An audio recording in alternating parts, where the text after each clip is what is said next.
You just realized your business needed to hire someone yesterday. How can you find amazing candidates fast? Easy. Just use Indeed. Stop struggling to get your job post seen on other job sites. With Indeed sponsored jobs, your post jumps to the top of the page for your relevant candidates, so you can reach the people you want faster. According to Indeed data, sponsored jobs posted directly on Indeed have 45% more applications than non-sponsored jobs. Don't wait any longer. Speed up your hiring right now with Indeed.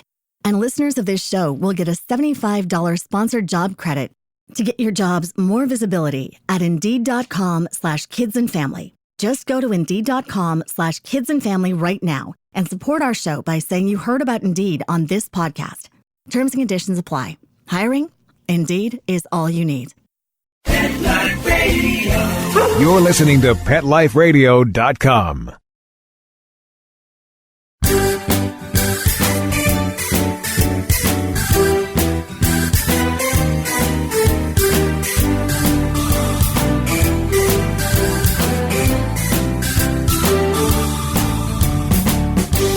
Welcome to Get Positive Results on Pet Life Radio. I'm your host, Teoti Anderson. You can't turn on the news or scroll through your Facebook feed without seeing bad news. And this time of year, it would be really easy to give out lumps of coal to all the bad out there. But that is not how I roll. So I asked my Facebook friends to share people, organizations, and places who deserve sugar plums instead of lumps of coal for pet-related efforts in 2014. And boy, did they deliver. It was wonderful. I got lots of great stories that I'm going to share with you. So if you're sick of all the negativity out there, this show is going to have you feeling better closing out 2014. And I'm going to share it all when we come back. We'll be right back, right after these messages. Stay tuned. Take a bite out of your competition. Advertise your business with an ad in Pet Life Radio podcasts and radio shows.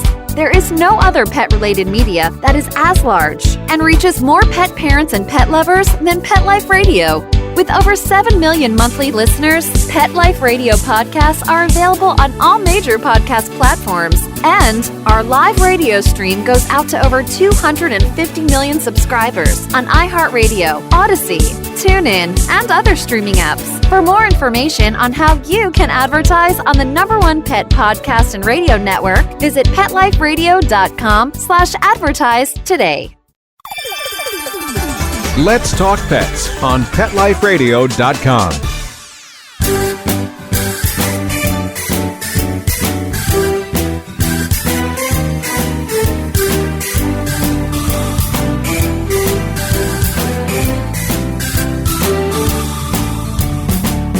Welcome back to Get Positive Results on Pet Life Radio. I'm your host, Teoti Anderson. I was visiting my relatives recently, and they were saying how scary it was to leave the house, that it was almost so scary that they didn't want to leave the house because of all the bad things happening in the community. And it's not like I live in the inner city. I live in a very nice suburb in the middle of South Carolina. We do have crime. We definitely have crime. Every city has crime. But I realized that if you look at the news, that's basically all they talk about. It's this riot, and this stabbing, and this murder, and this abuse, and this neglect, and this terrible stuff. And if that's all you see, then that's all you believe is out there. Now, I'm not discounting the bad things happen. Yes, of course they happen, and we should obviously pay attention to what's going on in our communities. What I'm saying is, I just don't want folks to get so blinded by the bad stuff that they forget there's good stuff going on too. I tend to be a naturally optimistic person. I am a positive trainer, in fact. But it can be really easy to get swallowed up in all the negativity out there. But I promise you that every day, there are good things happening in the world. They're just not always witnessed by news crews. So on my Facebook feed the other day, someone posted that the person ahead of them in the drive-thru, I think it was a coffee store, they pulled up to the drive-thru and they found out that the person ahead of them had paid for their coffee. And they thought that was so sweet for a complete stranger to pay for their coffee that they paid for the person behind them. And it made them so happy to be able to do that. And their hope was that everybody kept paying for the person behind them all the day. And I just thought, you know what, that is so sweet. It was sweet of a person to pay for the person behind them. It was sweet of my Facebook friend to pay for the person behind her. And No one would have known that happened if it wasn't for social media. Social media can be a beautiful thing. It can be a curse of a thing. Depends on who's behind the keyboard. But no one would have heard about this because there wasn't a news crew there. Nobody sent out a press release that they were going to go pay for somebody's drive-through costs. So nobody found out about it except my person posted. And it was just a little note and people were liking it and commenting how nice it was. And I just thought, those things happen every day. Let's highlight those things. Let's talk about it. Especially, the end of the year, people can get the blues sometimes. Well, hopefully the stories I'm going to share with you today are going to put a smile on your face instead.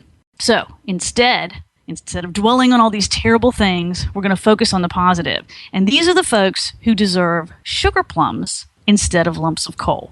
I do have a disclaimer. No one's actually going to receive a sugar plum from me. So if you hear your name on this radio show, please don't expect a sugar plum. It's going to be a virtual sugar plum. Instead, you're going to get a shout out on Pet Life Radio. But I'm not actually going to give out sugar plums. I don't want to get people too excited about that. I will be completely honest and tell you I really wasn't sure what a sugar plum was until earlier today when I realized that if I was going to talk about sugar plums, I really should look up what one was. All I knew was plum was purple. That's my favorite color. And sugar, I'm a big fan. So I figured it had to be enjoyable. But I actually did find out that sugar plums are candy made of dried fruit. And they don't even have to be plums. But it's dried fruit that are rolled into balls or ovals. So now we know what sugar plums are, but please don't expect one. So here are your shout outs on Pet Life Radio. And a big thank you to everybody who contributed. We got some great stories about people doing wonderful things for pets. Dawn Gardner writes, Deb Sterling and her sister Joan Stembridge are Drive For Shelter in Reidsville, North Carolina, just a state away from me. They save over 300 animals out of the Rockingham County Animal Shelter each year. They raise funds and spend their own hard-earned money. Deb is a waitress and her sister works at a drugstore. They spend thousands rehabilitating sick dogs, only to adopt them out for a very small fee. Every moment of free time is spent saving animals. In the spring, they lost their father, who lived with them and loved the animals just as much as they did. It was a freak accident at their home. As Deb was running to try and help, she slipped and fell. She continued to work and raise money for over a month until the pain in her leg got too bad. The doctor insisted on surgery to repair a torn ligament, but the broken bone just below her knee will never heal right. She will always be in pain, but through it all, she cheerfully works her butt off to save animals. After they lost their dad, they lost 2 of their fur kids. It's been a very difficult year, but they continue to work. They are completely committed to saving animals. These are the stories that I think are important. People who get through adversity and they still want to help, especially those creatures that cannot help themselves. So to Deb Sterling and your sister, Joan Stembridge, if you're listening, please accept my condolences on your losses. I know this must have been a terrible, terrible year for you with those horrific losses. But I want to thank you for all your efforts for the animals in your community. You are making a difference, especially if you've saved over 300 animals out of the shelter. That's extremely impressive. So kudos to you for work well done. Love that. Aaron Stisser writes a shout out to Sarah Anderson at Boxers and Buddies. I just love that name, Boxers and Buddies. Boxers are great dogs. They're such wiggle butts. I love having them in class because they just wiggle the whole time. They wag with their entire bodies. So I like the name, Boxers and Buddies. Aaron writes, she not only works every day teaching special needs kids, but she dog trains on nights and weekends and runs her own rescue Boxers and Buddies, saving many lives. She works with reactive dogs and their families. She has also gotten many deaf dogs adopted because she is able to teach their new families how easy it is to train them. Plus, she is an awesome friend and mentor. So thanks to Aaron for contributing that information to Sarah Anderson. Shout outs to them for doing a great job. I think it's also great that Sarah works with deaf dogs. A lot of people can be intimidated when they see these dogs that may have special needs, and they think that their lives are going to be much more difficult. As someone who used to have a 3-legged dog, I can tell you that they adapt so much better than we do. We worry and we fret and we moan and we are so concerned that they're not going to be able to make it day to day, and they prove us wrong every single time. I have helped folks who have adopted 3-legged dogs or people who've had 4-legged dogs that had to lose a leg to surgery get through it. And I tell every single one of them, it is going to bother you more than it bothers the dog. The dog doesn't go, oh my gosh, does this make me look fat? Or what's going to happen with this leg? And, am I going to be bad? The dog just goes. They're amazing. That goes for dogs who are deaf. It goes for dogs who go blind. They cope amazingly well. It's we who worry about them sometimes unnecessarily. So kudos to folks who work with special needs animals. And I've got a few more to talk about today. Michelle Molnar writes, Susie Zaramy, I may have that pronounced wrong, if so, I'm so sorry. Susie Zaramy at National Purebred Dog Day page is doing amazing things in educating the public on responsible purebred dog ownership. Responsible being the key word there. There are lots of those terrible stories we talked about earlier in the news about people who are not responsible with their pets. So I'm a fan of anyone who teaches people how to be responsible pet owners. Way to go. Suzanne Adams writes, my friend, Beth Cochran, is an ER vet in North Georgia and has been involved with Southeastern German Short-Haired Pointer Rescue for years. Actually, she's been involved for more than 20 years, I found out. That is a long effort there. Now she is also involved with a pet rehab. Her dedication has literally saved countless pets, both through the clinic and through rescue. She also enjoys obedience, agility, conformation showing, and other activities with her dogs, and is starting endurance trail riding with her horse. That's impressive. I don't think I want to do much that comes with endurance, the word endurance in it. I'm kind of a laid-back suburban girl. I don't know about endurance, but I'm very impressed with the people who can. So more great news of someone doing some wonderful rescue efforts. From a bunch of kudos to people, we move to kudos for organizations. Trish Baker, a colleague of mine, writes, through Attitudes in Reverse, and by the way, that's AIR, so they go by air dogs as well, but attitudesinreverse.org certified therapy dogs, they go into schools to help educate about good mental health and suicide prevention. To date, we have presented to over 15,000 young people in a 4-year period. Most of you probably know that young people are very susceptible to thoughts of suicide. So her organization is dedicated to going in and teaching kids that there are alternatives to suicide. They have options and they have choices and they can be heard. And it's just a wonderful organization. She writes that dogs go to every presentation. Misha Silverlining is an old Scotch collie, got the sweetest face. I met him at the APDT conference recently. He's got the sweetest face. Was at a middle school. After the presentation, one young boy was running around the room holding Misha's leash. He was laughing and happy. On my trip home, I found out that little boy had lost his mom to suicide only months before. My Misha was able to bring this boy some joy and happiness in spite of his tragic loss. Dogs are good for our mental health. Aren't they, though? Dogs are my mental health on rough days. Trish also writes, through Air Dogs, Attitudes in Reverse, Pause for Minds program is successfully rescuing dogs and placing emotional support dogs with people with disabilities. We place approximately 2 dogs a year, but we provide training through therapy dog level. Volunteer Sharon R. Grant is spending much time fostering and training Sherlock for a future as a psychiatric service dog. Sherlock, at the young age of 1, recently passed his AKC Canine Good Citizen test and Bright and Beautiful Therapy Dog test. All work through Air Dogs is done on 100% volunteer basis. No one received a salary for any volunteer work we do. Well, kudos to Air Dogs. You're doing wonderful, wonderful work. And hopefully through listening to the show, other people will find out about these organizations and all the great work that they're doing and be inspired to do work of their own. I'll add to Trish's comment about her organization, a comment from Chantal Cartier. She writes, Teoti, you are actually an important part of Air Dogs, Pause for Minds, and Attitudes in Reverse. Trish Baker and I attended your tug toy making workshop at APDT annual conference in Cincinnati. We used the tugs you taught us to make as fundraising tools. Thanks, Teoti. So that was so sweet. So thank you for including me in your success. That makes me feel very, very, very loved and honored to be a part of such wonderful work. And all I did was teach folks how to make tug toys for their dogs. It was so much fun. And it really caught on. I have lots of trainer friends who were making them in classes or using them as fundraisers. And so I'm glad that a little craft project turned into something much, much bigger. I've got more wonderful organizations to tell you about when we get back after these messages. We'll be right back right after these messages. Stay tuned. Begging to hear more of your favorite show? Full episodes of all our shows are available on demand. Go to PetLifeRadio.com to fetch our entire lineup of Possum Pet podcasts. Also, dig us up in iHeartRadio and iTunes. Let's talk pets. Live and on demand only from Pet Life Radio.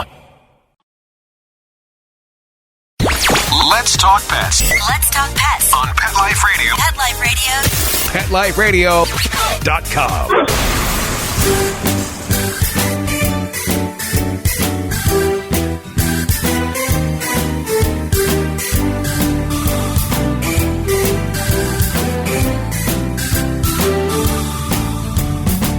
Welcome back to Get Positive Results on Pet Life Radio. I'm your host, Teoti Anderson, and today we're talking about people, places, and organizations that deserve sugar plums for their pet-related efforts in 2014. We're hearing some wonderful, heartwarming stories about people who are selfless and working really hard in a variety of communities to help the animals in their communities. And these stories just warm my heart, and they make me realize that there is a lot of good in the world.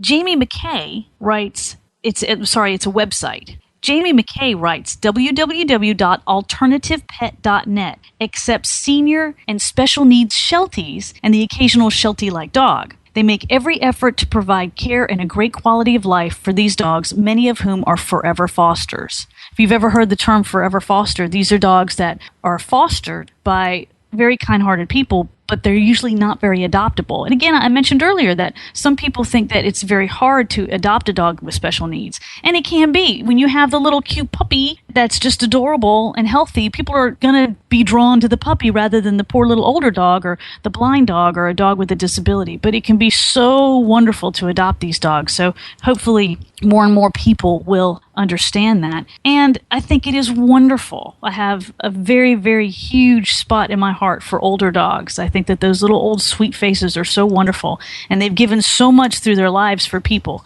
And so when they get abandoned or when they're now homeless because something has happened to their family, sometimes it's not always willing, sometimes something happens and the family's not able to take care for the pet or doesn't want to take care for the pet. It's great that there are organizations stepping up to fill that void. Not only were organizations doing great things, but there was actually some good news in legislation. I know, hard to think, right? You think bills in Washington and legislations, it's all bad news, it's all negative. But there was good news out there in 2014. Katina Jones, who has been a guest on this show, writes, Pawtucket, Rhode Island was sued and lost for failing to adhere to Rhode Island's ban on breed-specific legislation. Pitties in Pawtucket are celebrating. Good news. Breed-specific legislation is legislation that dictates that certain breeds must be banned, to the point where if you are in one of those cities and you have one of those breeds and you pass the deadline, they will come take your dog from you and they will euthanize it or put it in the shelter, and you are not allowed to own those dogs. And breed-specific legislation has been proven time and time again to not work. Lawyers have said it. Veterinarians have said it. Very reputable organizations have said it. It comes about from fear. People are afraid, and they think that all pit bulls are bad or all pit bull type dogs are bad, and so they must be banned. But that's really not an answer to the problem. The answer is dealing with dangerous dogs, because that comes in any package, not just pit bull. So, way to go, Pawtucket, Rhode Island, being sued and lost for failing to adhere to the Rhode Island's ban on breed-specific legislation. Connie Barata writes, Lee County, Florida just overturned mandatory spay and neuter thanks to many efforts. Now, some of you may be thinking, well, spaying and neutering is good, right? So what's the big deal? Well, spaying and neutering can be very good for your pet. It's really a decision between you and your veterinarian to have that heart-to-heart about when or if that should happen. But mandatory spay and neuter is not necessarily in the best interest of all pets. Not every pet can be spayed or neutered. Sometimes it's a health risk to that pet. And there also have been some studies that show that waiting to spay or neuter your pet is healthier for that pet. I will tell you that I waited with Sawyer, my Belgian Tervuren. I waited till he was about 2.5. I did neuter him, but I waited until he was fully grown. All his bones had full growth in them. I wanted him to be fully grown before it happened. And if there was a mandatory spay or neuter, if he'd gotten loose and he was picked up by animal control, they would have required him to be neutered before he could be returned to me. And because I did it for his health, that would have been a problem for me. I wanted to make sure that he was fully grown before that. And not every dog that gets loose is neglected or has a neglectful owner. Sometimes they just get out. And if you've ever been in that situation, I know how scared you were that your well-loved, beloved pet who is pampered night and day accidentally gets out of the house, sends you on a wild goose chase, you're worried sick, posting flyers, and wouldn't that be heartbreaking if the government told you what condition to get that pet back, especially if it was just an accident, which sometimes it's an accident. The new ordinance requires animal control to warn and educate an owner the first time an animal is picked up, the second time the animal is spayed and neutered. If you do have chronic people who just let their dogs run loose, and then they make more dogs and cats all over the county, and we don't want that. That's not the point. But the point is mandatory isn't necessarily a good thing. Another thing that this ordinance did in Lee County, Florida was it maintains the anti-tethering provision that prohibits people from leashing unattended animals to inanimate objects, so they can't be just tethered outside. So kudos to Lee County, Florida for actually paying attention to legislation. It's really funny how some legislation can kind of sneak by people. The taxes seem to get a lot of attention, but some of these animal-related ones kind of slip in the back door. So it would probably suit you in 2015 to pay attention to those county councils and city councils and state councils and see what pet-related legislation is coming to your area, because sometimes it might surprise you. I remember looking at my local legislation once when a controversial law was coming up, and I was shocked at how many laws were on the books just for hunting dogs. I had no idea. I don't hunt with my dogs, so it never occurred to me. But there was a lot of laws on the books related to pets that I had no idea about. So there's a little project for you over the new year. Go explore your legislative laws. I think some of them might amuse you, some of them might horrify you, but you can't change them unless you get involved. Earlier in the show, I mentioned pit bulls, and I've got a couple more pit bull related stories here. It's funny because I was once called a pit pusher online. Someone labeled me a pit pusher, and that cracked me up because I've never heard that term before, pit pusher, and then I just kind of liked it. I happen to love pit bulls. Are they the perfect dog for every person? No. Neither are Chihuahuas. Every person needs to research the dog they bring home to make sure that they're the right fit. But I am, I guess, a proud pit pusher. So parents, if you're letting your children listen to this show, please know that I am a pit pusher. I just think that's hysterical.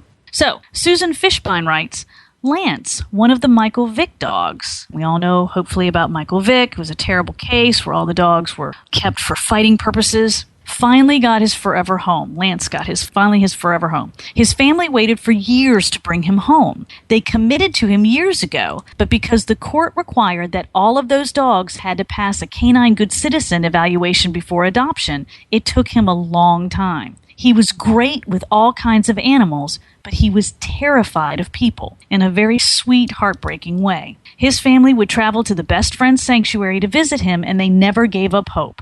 Kudos to his family and to the best friend's staff that worked very hard to help Lance overcome his shyness to meet the court criteria and be adopted. What a wonderful story. Here is a family that wanted to adopt this dog and give him a loving home, but he had to be brave enough to pass a test first, and it took him years to pass this test, and they waited for him. How wonderful is that? So, yay, Lance. I hope you're having a happy holiday. I will tell you that I have evaluated pit bulls coming out of fighting rings locally and been consulted on some things, and they're not what the media would have you think. There are some that are not appropriate for homes, but a lot of the ones that I've evaluated locally were terrified of people.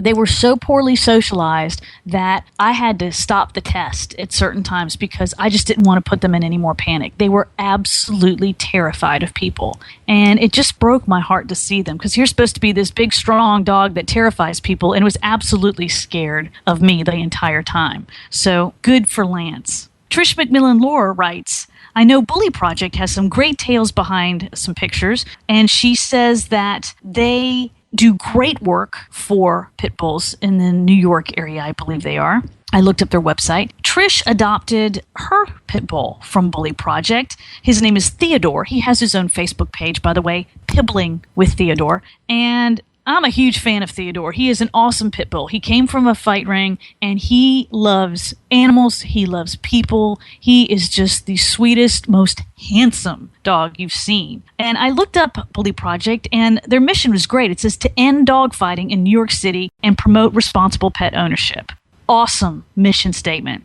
Their work, they wrote, the purpose is what drives animals and people. Watching the discipline, hard work, and dedication in a pit bull is a beautiful thing. Bully Project provides outlets for this competition and creativity, using agility, weight pull, flying disc, other sports to develop positive relationships between people and their dogs. This is a great, great purpose. All of our dogs need something to do. They need ways to interact with us that are appropriate. And if you have a dog that is tearing up your house or chewing your couch or jumping on grandma, you need to give that dog training, and you also need to give that dog an outlet for that energy. Instead of getting angry with them and yelling at them all the time, what we do is we teach them to do things that we like better. And this mission statement is great. Pit bulls are strong. They like to tug. They like to pull. And this gives them outlets and teaches people that you don't have to fight them to enjoy them. You can do all these wonderful things with them.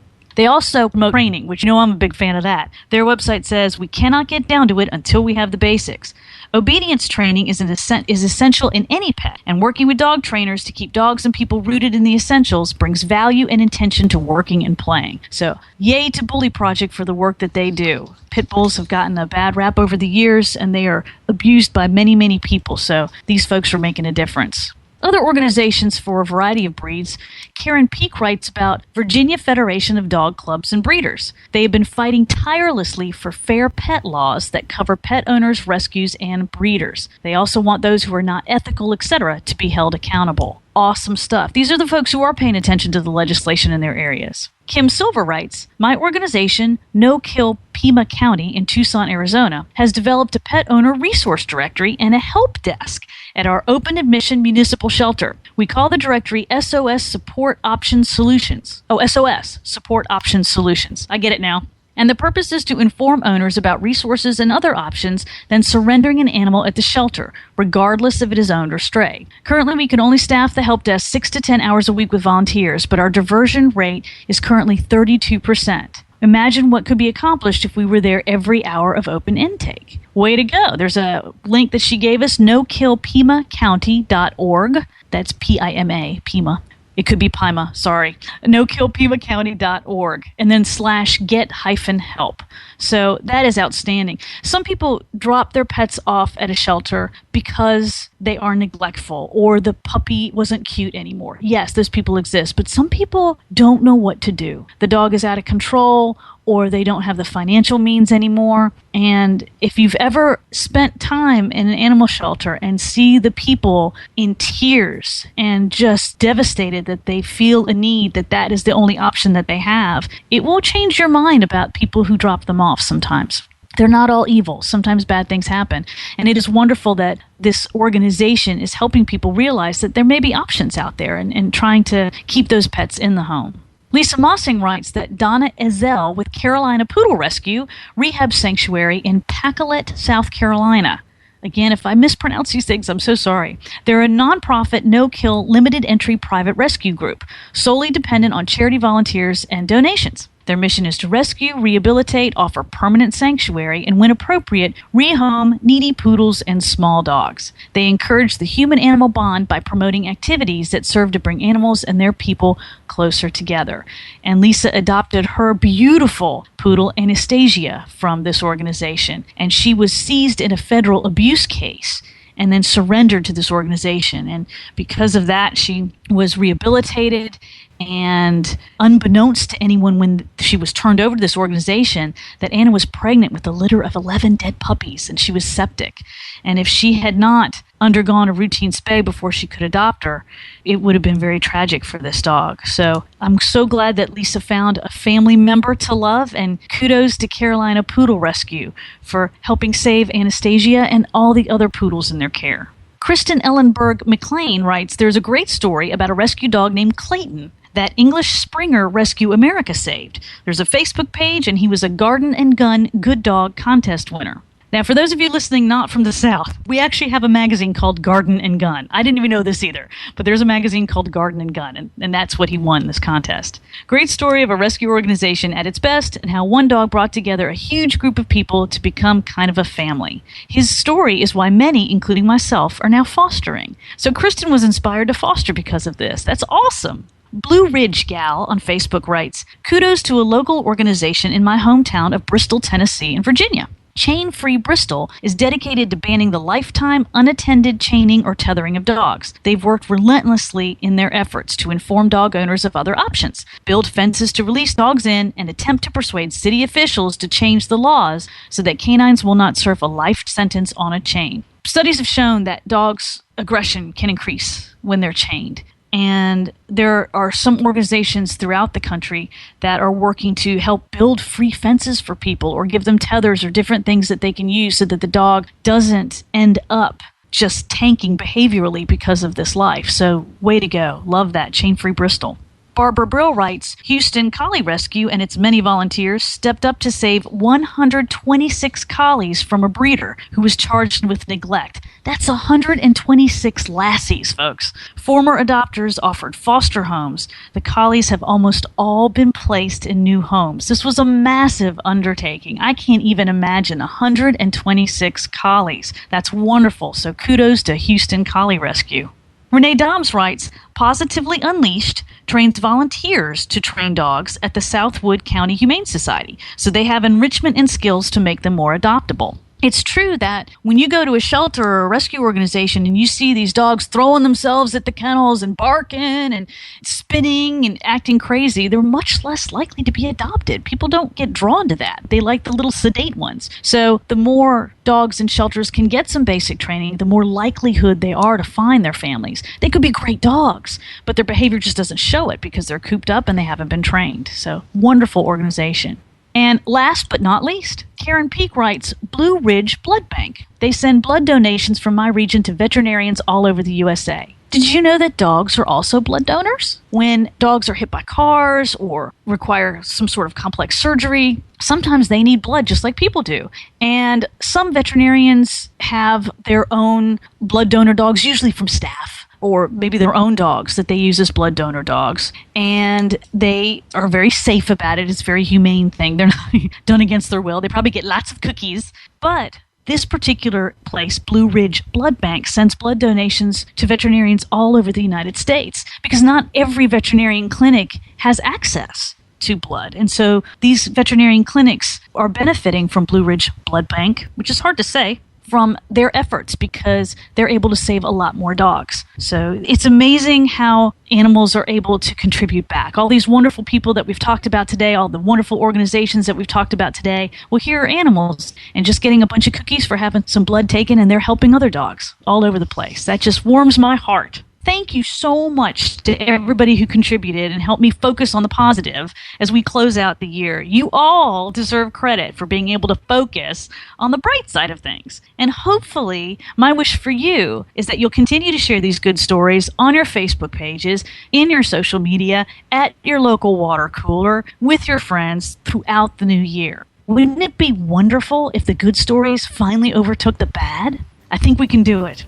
Before I wrap up, I just want to say it's been a privilege sharing time with you in 2014, and I'm really looking forward to sharing more with you in 2015.